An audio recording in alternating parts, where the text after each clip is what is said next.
Building your own home is a big achievement in life. Let me tell you about how my marriage started to fall apart just after we reached this peak of happiness. My name is Abigail, and I'm 30 years old. My family includes my husband Gary, who is 35, and our 3-year-old daughter Sarah. We decided to build our dream home. You might think everything was smooth sailing and filled with happiness. That's what most people would assume. But for me, it's quite the opposite. Lately, with our new house being built and problems with my in-laws, I've been endlessly worried. The first sign of trouble in our relationship came when we left Sarah at my in-laws' place. Both my husband and I work, so we rarely have any free time. On weekdays, we spend our weekends searching for the right materials and discussing the design of our house. When we took Sarah with us, she would often get bored and restless, so we usually left her with my parents who live close by. But one morning, my father fell and had to see the doctor, so he couldn't watch Sarah. I thought we should cancel our plans for the day. However, Gary suggested, why not leave her at my parents' house? Honestly, I don't have a good relationship with my in-laws. They don't think they need to respect their son's wife. To them, since I'm married into the family, they can say whatever they want. What century are they living in? I felt uncomfortable asking them to babysit a 3-year-old, but if we postponed our plans, it would delay finishing our house.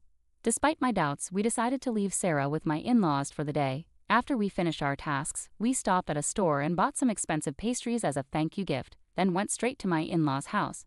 When we arrived that evening, maybe because of the gift, they seemed to be in a good mood. After thanking my mother-in-law and father-in-law, on our way home, Sarah asked, "Where's Grandpa and Grandma's room in our new house?" "Sweetie, what do you mean? Did Grandpa and Grandma ask you that?" "What did you tell them?" I asked. "I told them I didn't know," she replied, then went back to talking with her stuffed penguin she calls my parents.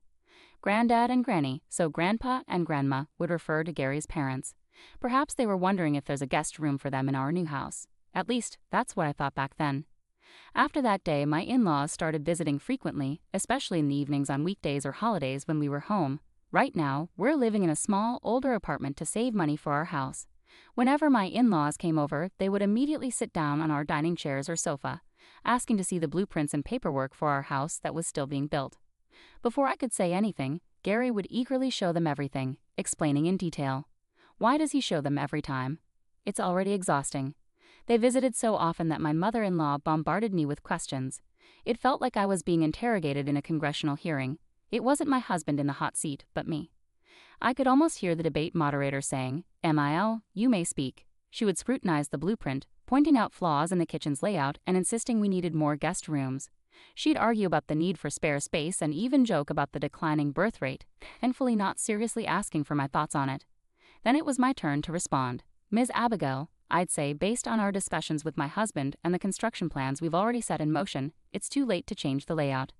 But my frustration grew as more questions followed about furniture and appliances. My mother-in-law claims to be a home expert. I've visited many friends' homes and seen different room setups. With that experience, I can easily recognize comfortable rooms and quality furniture. "This house and these rooms don't feel right, they have bad vibes, so things won't go smoothly," she declared with expert emphasis. It was a bit much, considering she's just my mother-in-law.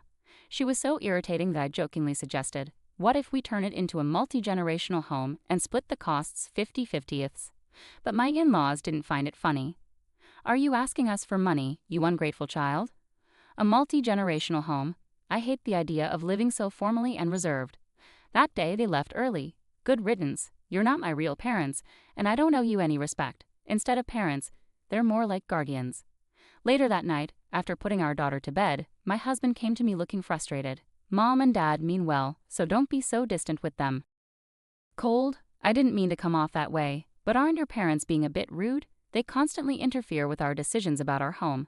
It's like they always look down on me, see me just as their daughter-in-law. That's just how parents are.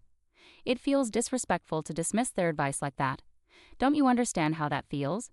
Take a moment to think about it calmly. From then on, my husband turned away and didn't speak to me. I know they're your parents, but we're a separate household, and they haven't given us any financial support. They don't contribute financially but still have a lot to say. Isn't that unfair? My husband told me to calm down, but instead of cooling off, I was boiling with anger over the injustice, which made it hard to sleep. After some ups and downs, our house was finally finished. Just as our family was happily moving in, something unexpected happened. My parents are moving in with us starting today. Dad can take the bigger room upstairs, and Mom will be fine in the smaller one. Wait a minute. Hold on. Where is this coming from? We agreed that one of the upstairs rooms would be for Sarah. I never heard anything about this. Plus, what if your parents decide they don't like the rooms? They might not say anything, but they've already seen them. Your parents checked out the rooms the day before we did. Wait, they saw the house before us? Yeah, they wanted to see it, so I gave them my key. It's not a big deal, my husband replied, clearly annoyed as he returned to working on the half-done TV cables. Not a big deal? Well, it is now. It's become a really big deal. I didn't want to see my husband's face, so I left the kitchen where I was packing and went upstairs. I locked myself in the room, trying to clear my head amidst the mix of anger and confusion. Thankfully, I had already dropped Sarah off at daycare, giving me some space and time to think amidst all the unpacking. The sudden news about living with my in-laws made me completely fed up with both my husband and his parents. I didn't want to spend another moment with them, but we had just invested significantly in this house. I needed to calm down and think rationally. I had to figure out what needed to be said and what didn't for the sake of my daughter and myself. I stayed in my room, deep in thought, waiting for my in-laws to arrive as my husband had mentioned they would be coming in the afternoon with a truck full of their belongings. You could at least greet us. Honestly, such rude people. Oh my, nothing's unpacked yet? You're so slow. I overheard my in-laws complain as they made themselves at home downstairs. I decided to go downstairs and face them at the entrance. Excuse me, but I wasn't informed about this living arrangement, I said, my voice unexpectedly cold. My father-in-law appeared annoyed and shot back. I told Gary, that should be enough. No, it's not. This morning was the first I heard about your plan to move in from Gary. I have no intention of living with you, especially after such disrespect. What? Gary agreed to it. You think you can defy your husband like that? Such a presumptuous daughter-in-law. If you don't like it, maybe you should leave. This is hopeless. We've always struggled to communicate properly with them. As I pondered my next words, my husband rushed over. What's going on, Abigail? Why are you arguing with my parents? This isn't just an argument. I'm being criticized simply for being your daughter-in-law, and now you're blaming me too. I realized once again Gary was just like his father, like son. Gary, I can't possibly live with your parents. Why not? You're making this difficult for me. As your wife, I'm an individual person. You can't force me to obey. Upon hearing our exchange, Gary's father exclaimed, We don't need such a daughter-in-law in our home. Then Gary agreed, maybe you're right. If she can't respect my parents, maybe we should divorce. I had been waiting for this. All right, let's get a divorce then, I stated clearly. My husband was the one who asked for divorce, and I, the wife, just agreed to what he wanted. With hope that my phone in my pocket would record our entire conversation properly, I continued, Since we'll be strangers now, please pay me back the $350,000 I loaned you for this house's construction. His parents gasped in shock, looking completely baffled. Gary's face turned pale as he stared at me. I calmly clarified to his stunned parents, there seems to be some confusion. Gary didn't contribute a single cent to buying this house. I used my savings because he didn't have any savings. We both worked and split our living expenses equally. The plan was to save individually, but he spent his money instead of saving. Abigail, that's enough, Gary interjected. It's true. Yet when we bought the house, Gary insisted it be in his name. That's why I loaned him the money, and we have a written agreement to prove it. No way, Gary exclaimed. Ignoring their disbelief, I quickly packed essentials, my daughter's toys and clothes, into suitcases and duffel bags. I held her favorite stuffed penguin close. Loading everything into my compact car, I drove away, saying goodbye to the house we had briefly called home. After picking up my daughter from daycare, we headed to my parents' home in Nebraska. My parents, dressed casually, were surprised to see me arrive with so much luggage. This is sudden, and I know it might be inconvenient. If it's too much trouble, I can stay at a motel, I offered hesitantly. They quickly assured me it was fine. Later, I found out they had been worried I might harm my daughter or myself, though I had sworn to protect her no matter what. I shared the whole story with them, explaining my decision to divorce Gary and my determination to raise our daughter alone. They promised full support and suggested I stay with them for a while, which was a great relief. Since I was working that night, I documented everything that had happened between Gary, his parents, and me. I saved voice recordings of our conversations on my computer and external drive. Armed with this evidence, I visited several law firms on my days off until I found a trustworthy lawyer and officially hired them. A week flew by in the hustle of everyday life since I left our new house. That day, after finishing work and leaving the office, I was surprised to find someone waiting for me. It was my husband, or rather ex-husband, though technically still my husband on paper until the divorce was finalized. I had no intention of speaking with him, but the fear of potential aggression kept me on edge. So I thought we should go somewhere public, he suggested, and we entered a coffee shop together. I made sure to activate the recording function on my phone, just in case. Trying to remain calm, I asked, "Do you have something to discuss?" "Yes, about the house. I'll transfer it to you and change the name on the deed. Can we consider the money issue settled?"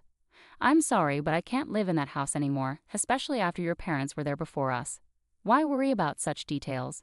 "It's not a small thing for me, so the answer is no," I said firmly, taking a sip of my coffee as I observed my ex-husband closely.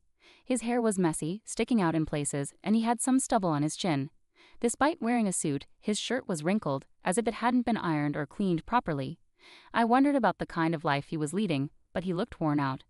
"Please, Abigail, I can't repay such a large sum of money that easily." "You knew it was a significant amount when you borrowed it, didn't you?" "I suggested we put both our names on the house, or even just mine, but you insisted it be in your name, claiming it was my house." "I thought I was the homeowner. I never really intended to get a divorce. I thought you knew I was just bluffing."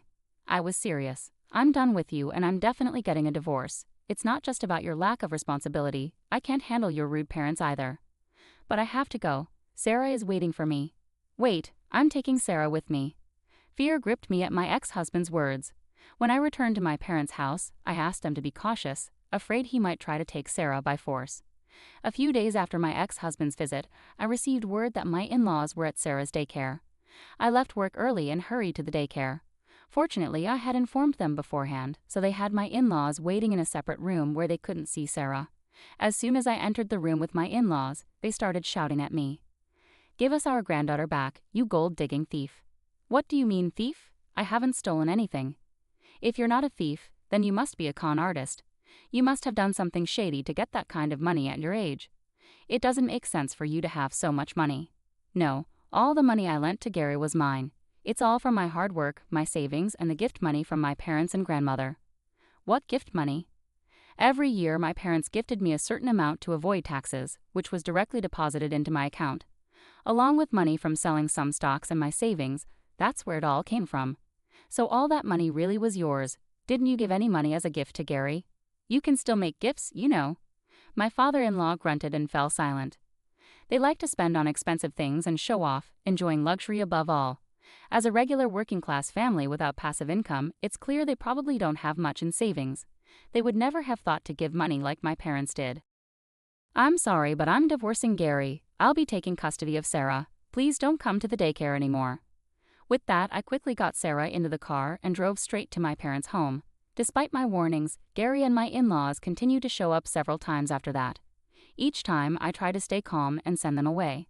However, they often grabbed my arm or shouted hurtful things at me. After I left our new home, I meticulously recorded everything on my phone. About a month later, I sent a letter through my lawyer demanding repayment of debts and a divorce agreement. My ex-husband agreed in principle, but he contested custody of Sarah. However, when I mentioned alimony, his demeanor changed drastically. He looked pale and became much quieter. Armed with ample evidence against him and knowing he had no savings, I pursued my case diligently. It took some time, but I eventually won custody of Sarah, reclaimed the money I had loaned to my ex-husband, and finalized the divorce. Retrieving all the debt repayments from him took longer than expected, mainly because the sale of our new house encountered difficulties initially. I had fought against Gary and his parents moving into the new house, but they couldn't afford the $350,000. Gary lacked savings, and even if his parents sold their old home, it wouldn't cover the cost. Eventually, they had to list the new house for less than they bought it for. After several price drops, they finally found a buyer. The difference between the buying and selling prices, along with real estate commissions, was borrowed from the bank by my ex-husband. Losing the house and burdened with debt, my ex-husband ended up moving back in with his parents into their old, run-down house. To make matters worse, Gary's divorced sister also moved back in with her 2 teenage sons. Now 6 people were squeezed into a small, old home. It quickly gained a reputation in the neighborhood for constant arguments and tension. Fortunately, that family no longer bothered us. With Gary struggling to afford child support, it's no surprise he's kept a low profile.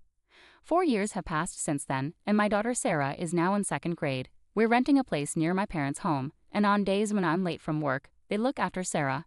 Despite the challenges, we're managing well and enjoying our time together. I had thought I might stay single and continue living like this forever, but recently I've started dating someone. He's a 36-year-old man who was previously married and has a daughter in 1st grade. We got to know each other through school drop-offs and pickups, and he eventually expressed his feelings for me. Lately, we've been going out together with our daughters. The other day, Sarah casually mentioned, if we ever build a house, it'd be nice if all four of us had our own rooms, and maybe we could get a dog. My heart skipped a beat. In fact, he had proposed to me not long ago. Both of us have daughters, and they come first in our decisions, so I haven't given him a definite answer yet. But now, I've made up my mind. I hugged Sarah tightly and said, "That sounds wonderful. I'd love to build a new home. This time, we'll all discuss it together as a family and make sure it's a place where everyone can be happy."